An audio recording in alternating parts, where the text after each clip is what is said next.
et tere siis minu poolt ka, et ma olen Margit, nagu Karin ütles, et ja mul on väga hea meel siin jälle olla, et Kariniga meil on selline pikaajaline koostöö, vist juba 2 korda aastas käime siin erinevatele inimestele sellest teenusest rääkimas. Aga nagu Karin ütles, mina olen Margit ja ma olen isikliku abistaja teenusega selles mõttes seotud hommikust õhtuni ja mõnikord ka õhtust hommikuni.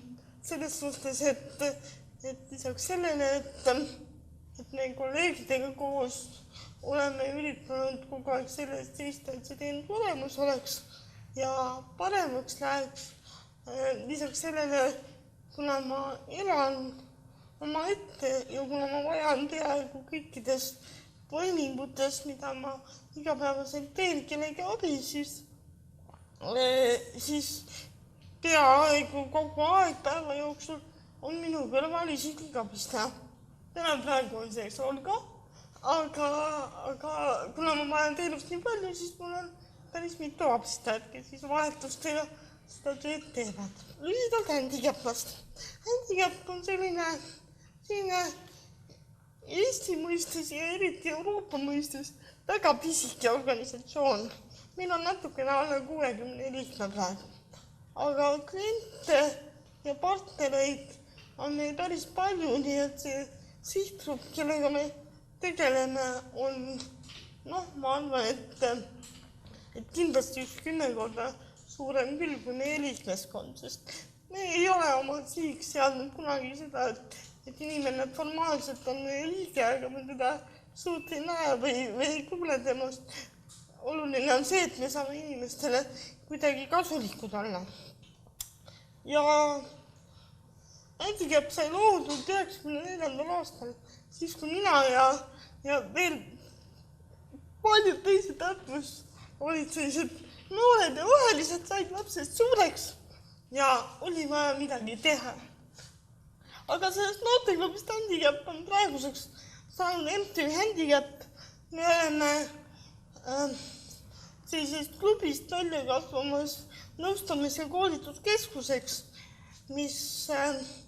mille üks eesmärk ongi arendada toetavaid teenuseid ja võimalusi nendele inimestele, kes oluliselt sõltuvad erinevatest toetavatest teenustest, luua võimalus elada iseseisvalt. Natukene siis sellest iseseisvusest. Tegelikult, mis see iseseisvus on? Kunagi ma olin väga noor ja laps ja ma mõtlesin, et saaks ma täiskasvanud, oleks väga lahe vabadus kõike teha. Nüüd ma arvan, et selle vabaduse kõrval on ka õige vastutust. Sellepärast, et tore on küll unistada sellest, et oma kodu ja oma tuba, oma luba ja võid kõike teha ja kõike saad ja tegelikult see päris nii ei ole, sest sinna ju tegevad kohustused ja vastutus, et puudega inimestele peavad olema tagatud kõik inimõigused. See on õige ja peavad olema tagatud Eesti riigis. Nad ei ole kaugeltki mitte tagatud. Aga lisaks sellele peab olema nendel inimestel loodud ka võimalus oma elu eest vastutada. Ehk et ei saa öelda, et me loome sulle töökoha, mine tööle, aga kui sul pole isiklikku abistajat, et seda tööle saada või see töökoht on 3. korrusel või sinu elukoht on selline, kus ta välja ei pääse, siis tegelikult neid võimalusi iseseisvalt elada ei ole. Mida riik teeb? Riik pakub toetusi ja teenuseid selleks, et nendel inimestel, kellel on vaja mingisugust tuge või abi selleks, et iseseisvalt elada, et nende võimalusi võrdseks luua.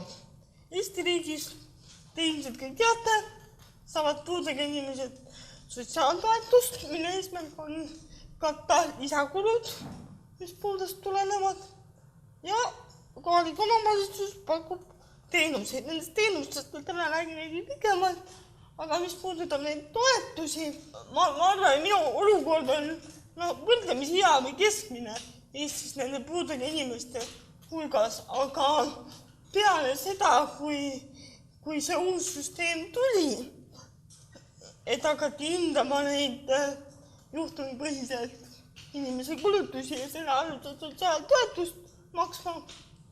See peale selle hindamist mulle makstav lisakulu või see toetuse summa vähenes umbes 10%.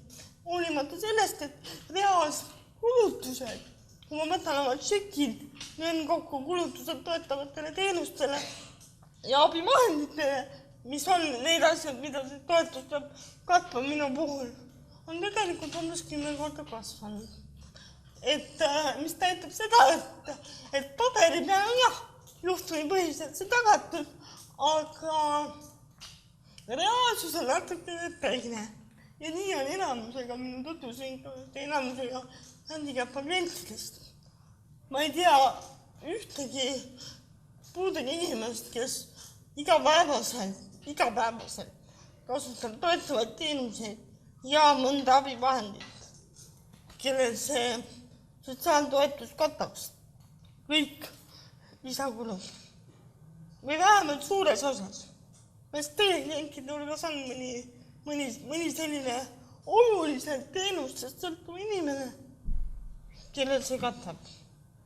Jah, muidugi räägitakse, et puudega inimesed ei kasuta seda toetust õieti, et ostavad sellega leiba ja ma ei tea mida, aga selleks ju see hindamine ongi.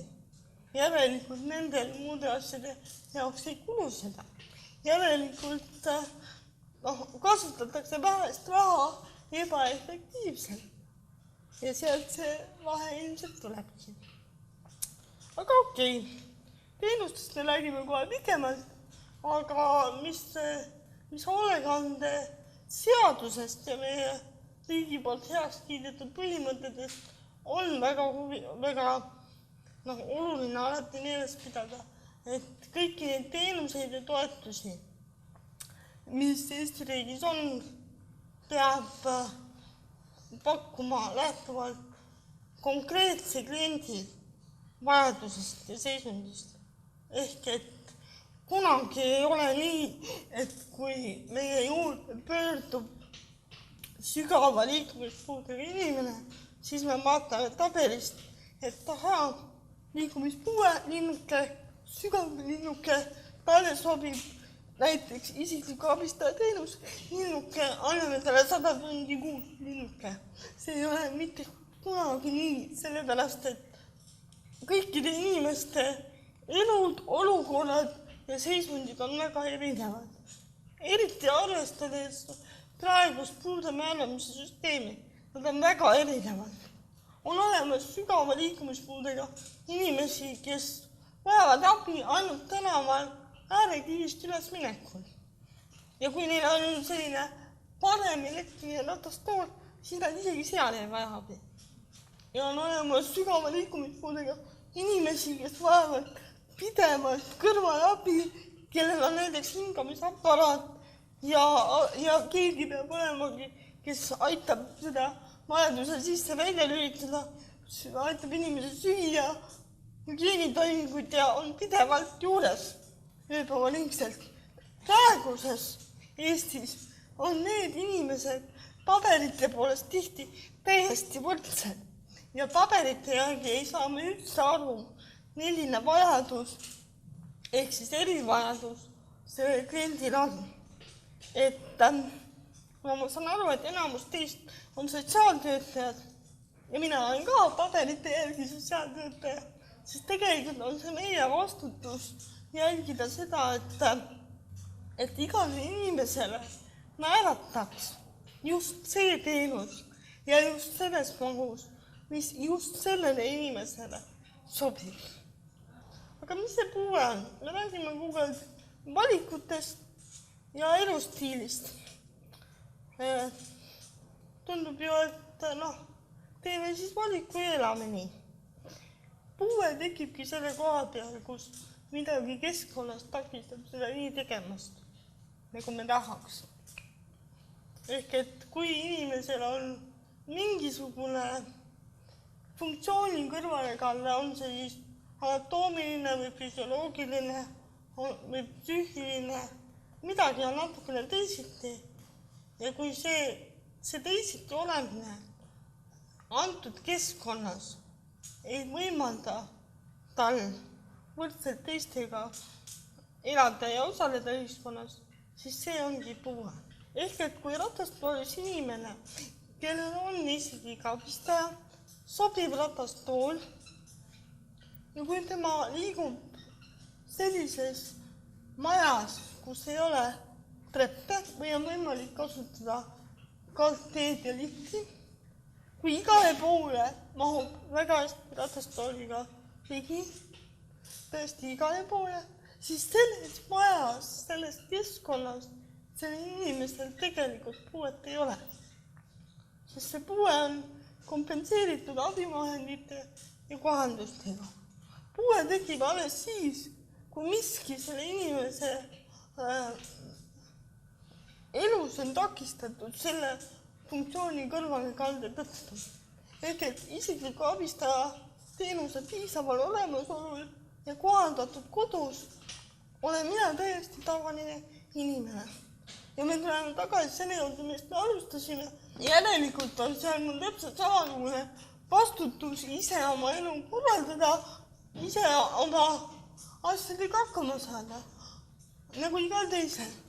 Ja järelikult, kui see kodu on kohandatud ja teenust on piisavalt, mina enam-vähem piisavalt, ei ole sotsiaaltöötajal ega ka riigil minuga muud vaja teha, sest edasi ma pean hakkama saama nii nagu iga teine. Sest minu puue on kompenseeritud ja rohkem erivajadusi mul ei ole. Aga ma panin meelega siia sellised pildid, kus see abistajaga inimene on täiesti tavalistes kohtades, mis mõneti ei ole tavalised. Ehk et ratastooliga soos inimene ratastooliga inimest väga tihti ei näe. Aga kui tal on abistaja, siis see pilt on eelmiselt juba tehtud. Kui mulle helistas sõbranna, ütles, et kuule tahad homme rappa tulla. Ma ütlesin, jah, loomulikult tahan. Ja mul ei olnud mitte mingisugust probleemi sinna minekuga. Aga kui ma elaksin oma valitsuses, kus ei ole isikliku abistaja teenust, või mul oleks teenust nii vähe, et tunnid on otsas, siis ma ei oleks ju saanud sinna minna. Sest ilma abistajate rabas ma ilmselgelt hakkama ei saa. Kui on olemas teenused, siis saab inimene elada nii nagu ta soovib. Eesti riik on siin tore riik, et ta on pannud kohalikule omavalitsusele päris suure kohustuse puuetega inimeste võrdsete võimaluste loomisel. Neid teenuseid on palju, aga nende hulgast need, mis puudutavad liikumis- ja nägemispuudega inimesi, neid, kes vajavad oluliselt kellegi teise kõrvalabi, on sotsiaalnõustamine, eluruumi kohandamine, tugiisik ja isiklik abistaja. Sotsiaaltransport ka mingil määral nii kaua, kui tavaline ühistransport ei ole ligipääsetav. Siin on küll Tartu linna võib väga kiita, sest et praegu on kõik bussid Tartu linnas madalapõhjalised ja on küll teatud probleeme seal kõnniteedega, aga üldiselt saab päris hästi liikuma inimene ratastoolist. Näiteks ratastoolis inimene, kes elab 3. korrusel ilma liftita majas, ei pääse bussi peale, sest ta ei saa kodust välja. Ja siis on tal vaja ikkagi sedasama eritransporti, mille teenuse sisse käib ka inimese aitamine treppidel. Et ühe teenuse väljaarendamisest ei piisa. Need peavad olema kõik tagatud ja ühtemoodi tagatud vastavalt inimese vajadusele. Ainult siis need teenused toimivad. Aga siis eluruumi kohandamine, sotsiaaleluase, tugiisik ja isiklik abistaja on need teenused, millest ühte, kahte või kõiki vajavad need inimesed kes on handicap'i-kliendid, kes on inimesed, kes oluliselt igapäevaselt vajavad teise inimese abi. Handicap'i poole pöördutakse tihti ja küsitakse kas koolitust või teenust, ja kui me küsime teenuste kohta. Kui me küsime, et aga milliste teenuste kohta te ise tahate, see tugiisik. Kui me küsime, et tugiisik, et mida te täpsemalt mõtlete, see hooldaja. Ja siis, kui me natukene veel tulime asja, siis tegelikult tuleb välja, et mõeldakse hoopis isiklikku abistajat. Et oluline on teha teenustel väga selget vahet. Isiklik abistaja, sotsiaalhooldustöötaja, hooldaja ja tugiisik on täiesti erinevad teenused, mida mõne kliendi puhul võib ja tuleb küll kombineerida, aga nagu kohaliku omavalitsuse mõistes tuleb need hoida väga selgelt lahus. Ja mis see erinevus siis on? Tugiisiku teenus on mõeldud põhiliselt nendele inimestele, kes vajavad juhendamist ja jõustamist. Nad vajavad sotsiaalset või psühholoogilist tuge. See võib olla ajutine ning kriisiolukorras, kui inimesel on vaja kedagi kõrvale või ajutise psüühikahäire puhul näiteks, et keegi on kõrval, kes toetab, juhendab, õpetab, aitab suhelda. Ja see võib olla ka püsiva psüühikahäire või vaimupuude puhul, kui ongi vaja kõrvale inimest, kes on palgaline töötaja, kelle jaoks on töö ja kes siis nii vähe kui võimalik ja nii palju kui vajalik aitab sellel inimesel ümbritsevast aru saada, võib-olla tuletab talle meelde kodus või tööl, mida on vaja teha, millal on vaja teha, kuidas on vaja teha. Ta on selline jõustaja ja nagu psühholoogiline või sotsiaalne tugi inimesele. Või ka kui inimesel on meeleolu kõikumised, et ta võib endast välja minna mingis olukorras, ta on tal kõrval, kui teisel inimesel võib-olla võõral on raske äkki reageerida ja võib-olla ei saagi reageerida, see tugiisik on see, kes tunneb seda klienti, rahustab teda, on temaga, aitab tal suhelda. Isiklik abistaja on samamoodi, ta on ka palgaline töötaja, kes abistab füüsiliselt oma klienti igapäevastes toimingutes, milles see klient puude tõttu abi vajab. Mis on selle teenuse juures tähtis ja mis teda eristab kõikidest teistest sotsiaalteenustest on see, et isiklik abistaja on palgaline töötaja, see on töö. Inimene saab sellest palka, ta on motiveeritud seda tegema. Tal on leping, kus on kirjas poolte kohustused, õigused ja vastutus. Lepingus on kirjas mitte ainult abistaja kohustused ja õigused, vaid ka kliendi kohustused. Selle teenuse puhul on kliendil väga suur vastutus ja roll, aga sellest me natuke hiljem räägime. Ja isiklik abistaja aitab oma klienti ainult nendes toimingutes, kus see inimene puude peab abi vaja. Ehk et isiklik abistaja ei tee üldjuhul midagi kliendi eest ära. Kui klient saab seda ise teha, siis klient teeb seda ise. Isiklik abistaja on ainult see, kes nagu täidab see vahe toimetulekus, mis puue on tekitanud. Et kui klient saab näiteks ratastooliga ise liikuda, siis abistaja ei lükka seda ratastooli. Kui klient vajab abi näiteks ainult osaliselt söömisel, et ta saab toidu ise suhu panna, tal on vaja lihtsalt, et keegi näiteks lõikab tükkideks tugevama toidu, siis ainult seda abistaja teebki. Ta teeb nii vähe kui võimalik ja nii palju kui vajalik. Ja sellest lähtuvalt on isikliku abistaja tööülesanded iga kliendi puhul väga erinevad. Ka tööaeg on väga erinev, sest töö sisu ja aja määrab tegelikult klient. Et ühe kliendi puhul võib-olla abistaja peab tegema väga palju. Minu abistaja peab mind aitama hommikul voodist välja, aitama mind riietada, aitama osaliselt pesta, aitama mul süüa valmistada ja ka süüa. Siin vahetama neid pilte, kuna ma ei saa seda nuppu vahetada. Mõne teise abistaja võib-olla aitab lihtsalt tänaval liikuda, kus tänav on selline, kus ratastooliga ise liikuda ei saa. Või nägemispuudega inimese puhul lihtsalt räägib talle, mis ümbritsevas keskkonnas on, et inimene teaks, kuhu poole minna või mis toimub.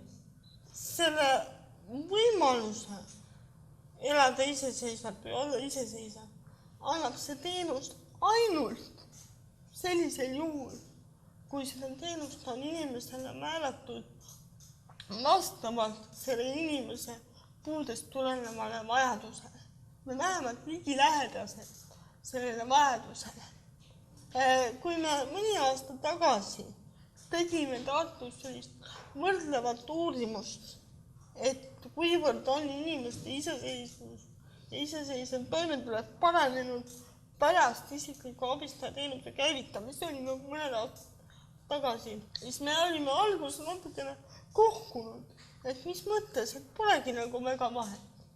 Ja siis, kui me hakkasime analüüsima ja nägime, see oli nüüd tõesti aastaid tagasi, et enamus kliente said seda teenust pool tundi, tund päevas, siis tegelikult ju seda, et ta läheks tööle, õppima, omaette elama, lauks oma perekonna, ei saa ju arvata, et tunni ajaga päevas sa saad ära teha kõik asjad. Ehk et iseseisvus annab see teenus ainult siis, kui seda teenuse maht on vastav kliendi vajadusel. Vastasel korral on tegelikult, isegi võib öelda, et on tegu raha raiskamisega. Tegelikult see klient vajab endiselt teisi toetusi, teisi teenuseid ja muud abi nii palju, et kokkuvõttes, kas sellel on siis mõtet. Kui see probleemi ära ei lahenda, inimene ikka iseseisev ei ole. Isiklik abistaja abistab üldiselt liikumisel, eneseteenindamisega seotud toimingutes ja spetsiifilistes toimingutes. Iga kliendi puhul on kõik need abistamise toimingud erinevad. Mõne puhul kõiki neid ei ole. Ja lepingus, mis sõlmitakse kliendi ja abistaja vahel, kirjutatakse need toimingud alati rohkem lahti. Liikumine võib tähendada pimeda inimese saatmist, lihtsalt olla temaga kaasas, või see võib tähendada ratastoolis inimese tooli lükkamist ja inimese aitamist bussi või trepist üles või väga füüsilist abi liikumisel. Eneseteenindamine on siis kõik toimingud alates isiklikust hügieenist, pesemist, riietamisest, mõnedel juhtudel ka teatud määral meditsiinitoimingud, aga ainult sellised, mida inimene ise teab, kuidas ja mida ta ise, kui tal puuet ei oleks, saaks ise teha. Mingit meditsiinilist ettevalmistust isiklikult abistajat loomulikult ei nõuta. Klient peab suutma ise neid asju teha ja vastutada sellest, mida sellised toimingud. Ja spetsiifiliste toimingute alla võib käia ka näiteks abistamine kirjutamisel, lugemisel, ettelugemine pimeda kliendi puhul, raske kõnepuudega isiku puhul abistamine rääkimisel, mis on selline alati keeruline küsimus, sest tihtipeale meie ühiskonnas ikka veel, küll harvem, aga ikka veel vaatavad teenindajad näiteks abistaja otsa, kuigi klient on see, keda tuleb teenindada. Sel juhul abistaja kliendi eest ei räägi. Ja tihtipeale, kui klient saab ikkagi ise rääkida ja isegi kui tal on kõnepuue ja millegi pärast on vaja tõlkida, selle teenuse puhul klient on see, kes kõigepealt räägib. Ja kui on vaja, siis abistaja tõlgib seda, mida klient rääkis. Aga kliendi eest ta ei räägi, sest need inimesed, kes peavad olema võimelised oma abistajale andma selgeid korraldusi, on võimelised igale teisele oma vajadusi või soove või arvamust väljendama. Seega uuesti, et klient määrab oma abistaja poolt tehtavad toimingud, millest ta abi vajab. Määrab klient ja ka tööaja. Nii tööpäeva kui nädala vältel määrab klient. See on üks asi, mis eristab seda teenust väga oluliselt sotsiaalhooldajatest. Ehk et tavapäraselt hooldustöötaja tööpäev on 8-5. Aga isikliku abistaja tööpäev on siis, kui klient teda vajab. Mis ei tähenda seda, et üks inimene on jutti 24 tundi ja 7 päeva nädalas. Kui inimese vajadus on nii suur, peab inimesel olema mitu abistajat.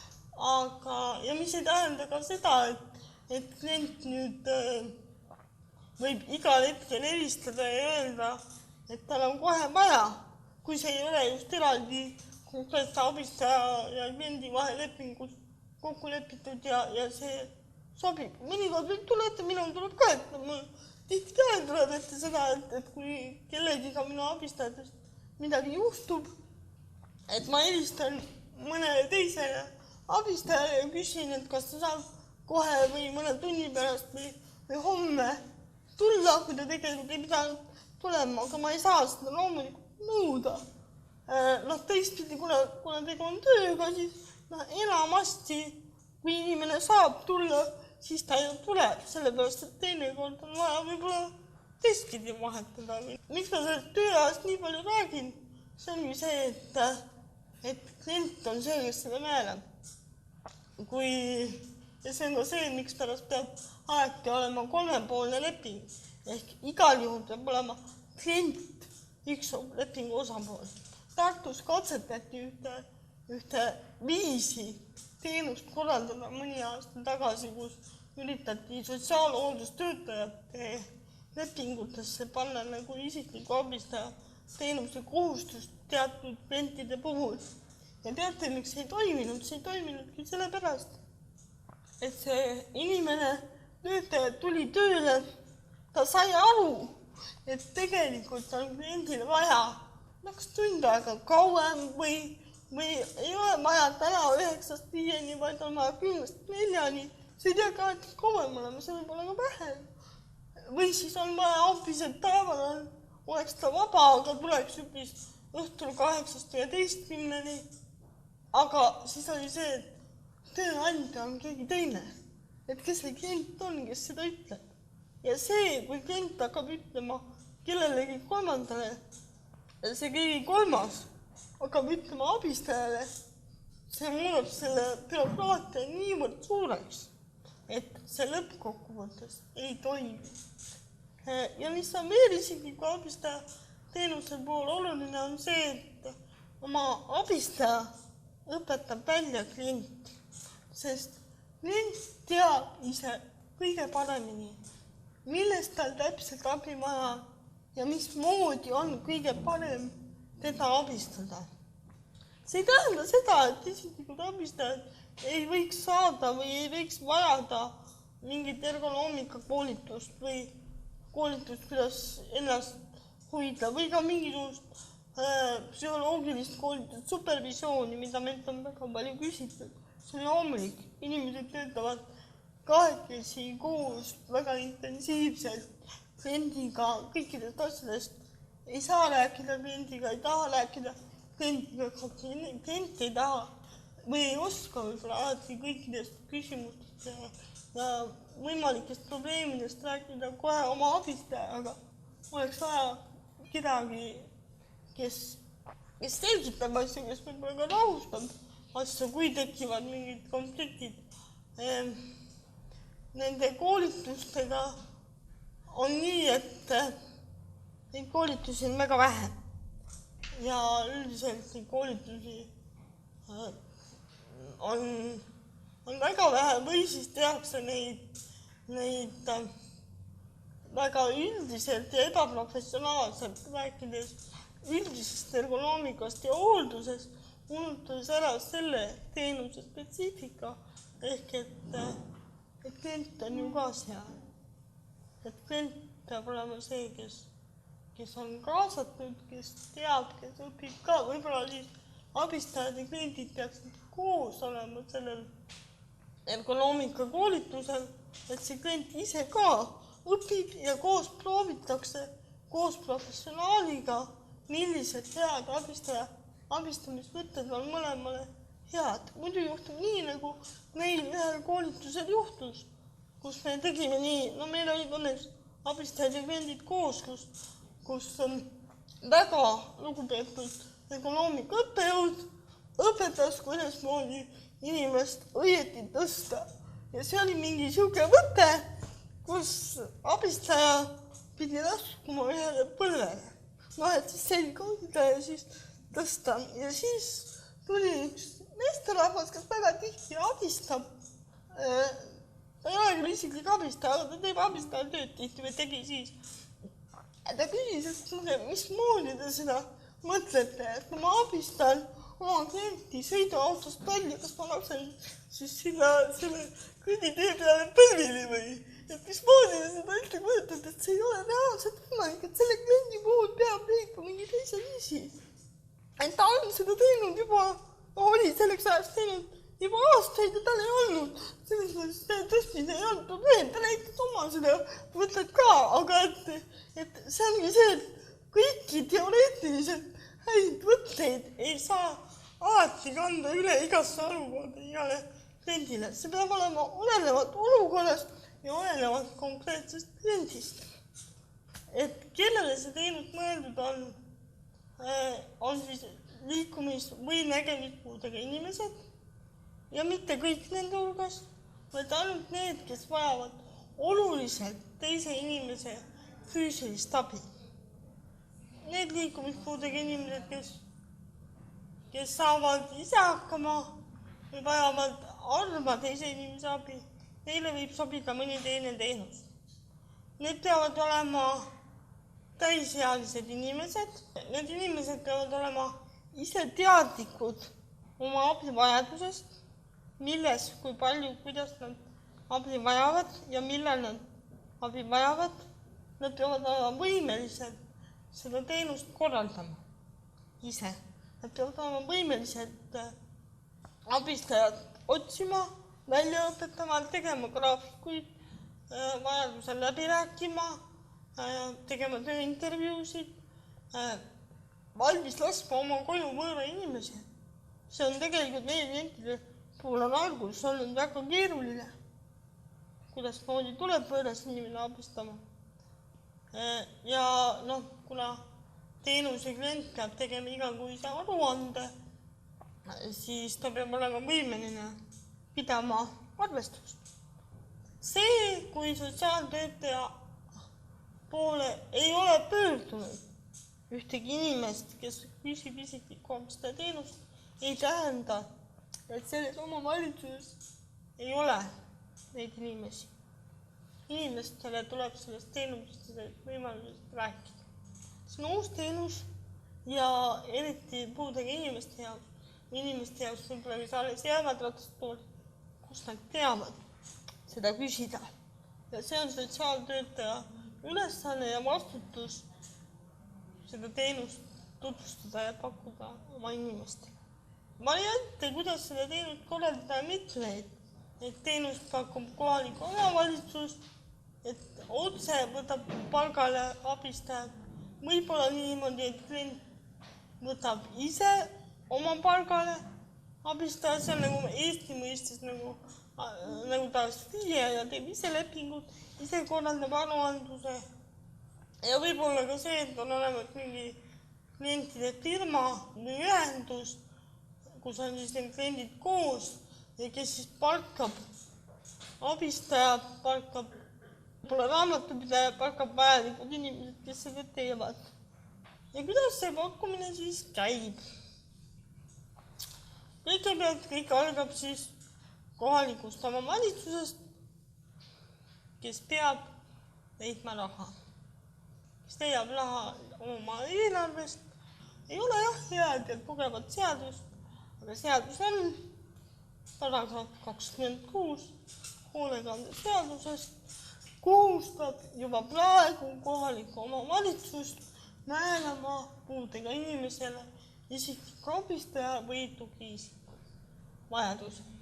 Ja mina loodan endiselt sinisilmselt juba 5 aastat, et Eesti riik võtab selle uue hoolekande seaduse vastu ja seal on kirjas täpsemad kriteeriumid, kellele isikliku abistaja teenus ja teised teenused on mõeldud.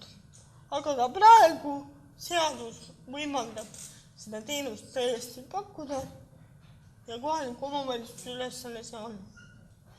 Kui nüüd puudega inimene taotleb isikliku abistaja teenust, siis on kohaliku omavalitsuse sotsiaaltöötaja ülesanne hinnata, kas see inimene vajab just isikliku abistaja teenust ja mis mahus ta seda teenust vajab.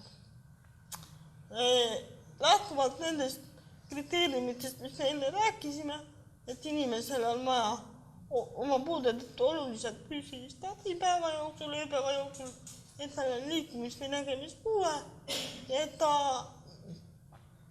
on ikkagi aktiivne, et see teenus ei ole päris nendele, kes ainult voodis on.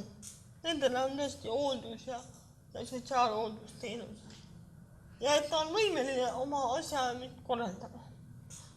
Et kui see teenuse vajadus on hinnatud, siis Tartu linnas on moodustatud komisjon, kuhu kuulub sotsiaaltöötaja ja lisaks ka klientide esindaja. Tähendab 2 klientide esindajad, üks liikumispuudega klientide esindaja, teine nägemispuudega klientide esindaja, kes siis alati koos vaatavad üle taotlused. Neil määratakse teenustunde 4 kuu kaupa, et siis, kui tuleb uusi kliente, et planeerida nagu eelarvet ja vaadata üle, klientide seisukohalt on see natukene nadi, töötajate seisukohalt on see ka natukene nadi, sest kui inimene tuleb abistajana tööle, siis muidugi eeldatavalt määratakse teenus pikemaks ajaks, aga ega põhimõtteliselt mõne kliendi puhul võib juhtuda nii, et 4 kuu pärast talle enam teenust ei määrata. Ja mis siis saab? Et tegelikult peaks ikkagi teenuse määramise periood olema natukene pikem. Ja siis, kui teenuse maht on määratud, on vaja inimesel leida endale isiklik abistaja. Üldjuhul leiab klient ise endale abistaja, loomulikult vajab ta abi. Loomulikult eriti uued kliendid vajavad abi töökuulutuse koostamisel, tööintervjuu läbiviimisel. Seda kõike teeb klient vajadusel koos teenuse pakkujaga. Kui nad on siis üksteist leidnud, läheb abistaja ja klient tööandja juurde ja nad sõlmivad selle 3-poolse käsunduslepingu, kuhu pannakse täpselt kirja, mis on selle konkreetse kliendi juures abistaja ülesanded, sõlmitakse leping ja siis hakkavad nemad kahekesi toimetama. Klient teeb abistajale graafiku või abistajatele ja toimetatakse omavahel. Teenuse pakkuja väga vahepeal tegelikult ei puutugi asjasse, ainult siis, kui on mingisuguseid küsimusi või lahendamist vaid teemasid. Ja siis, kui klient ja abistaja on omavahel kuu aega toimetanud ilusti, nagu see enamasti on, siis kuu lõpus esitavad klient ja abistaja teenuse pakkujale vormikohase aruande, näidates täpselt, kui palju teenustunde on kasutatud. Meil kasutatakse Tartus praegu selliseid vorme, kus päevakaupa näidatakse, et kuupäev see, abistaja tööl 8-5. Ja nii iga päeva kohta mõlemad pooled annavad nimekirja ja selle alusel siis teenuse pakkuja teeb kohalikule omavalitsusele anda, kes selle tasund ja selle alusel saab ka iga abistaja palga. Nii lihtne see on. Aga kui asi areneb, tekib üha rohkem asju, mida saab veel paremaks teha.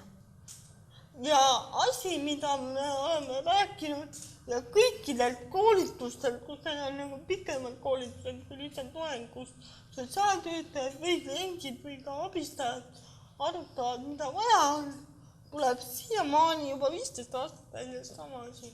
Nii kaua, kui ei ole konkreetseid, täpseid teenuseid kirjeldusi riiklikult kinnitatud.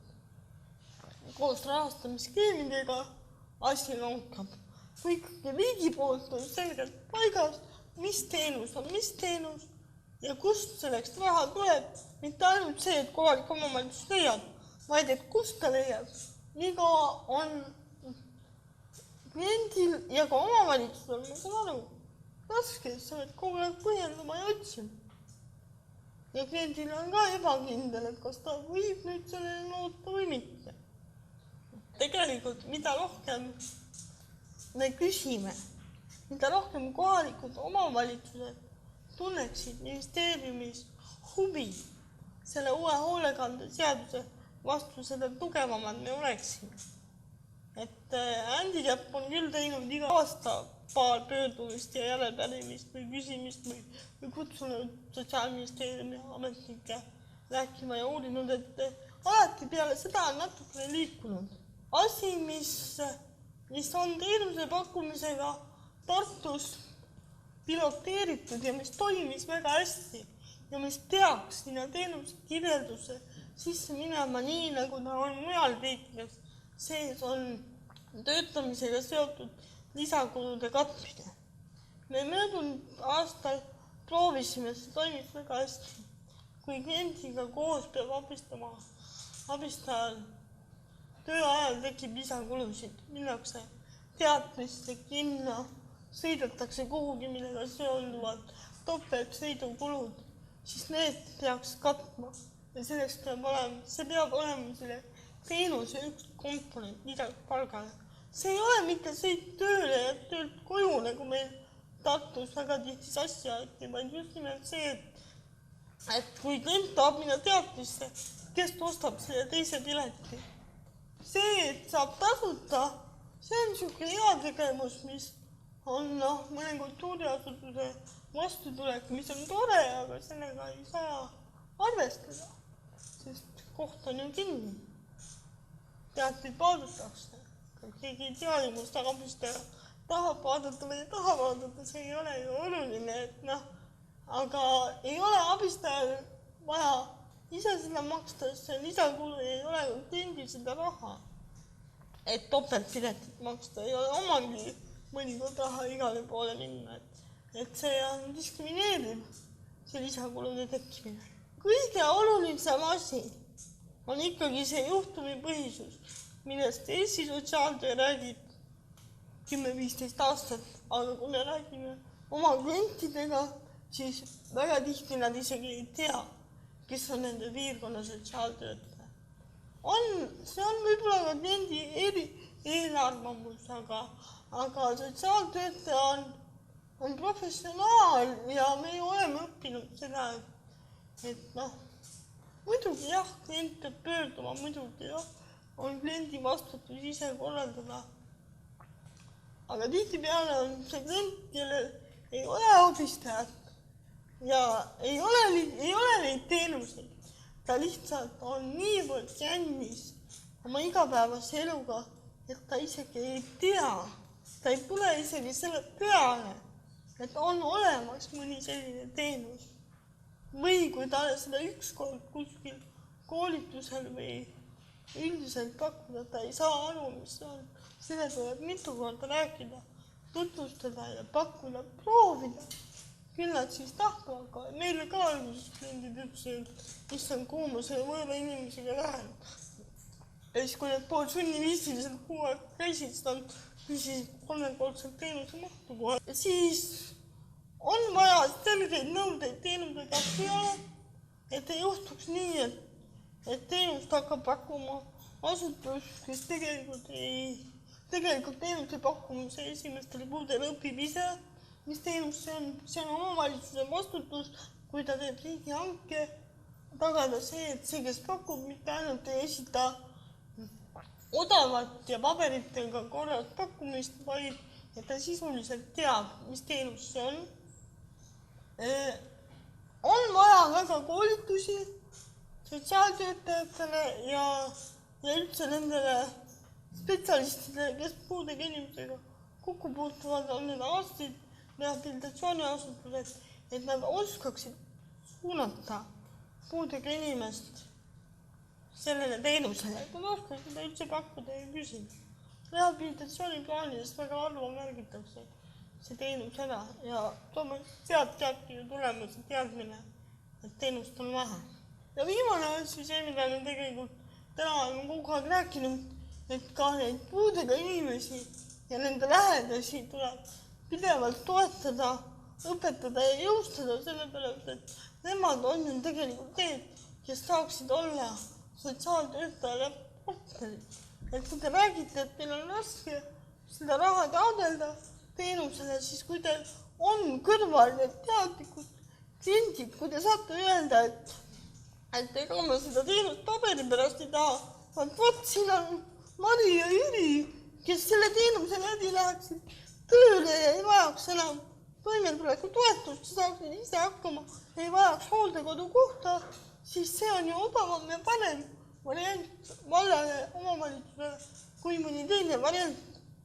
Ja siis on see taotlemine hoopis sisukam ja lihtsalt see, et sotsiaalhoolekande seadus nõuab. Aga selleks on vaja, et need kliendid teaks ja oleksid poeks meile selle teenuse taotlemise. Pane sealt edasi. Minu poolt on kõik, aeg on läbi, aitäh!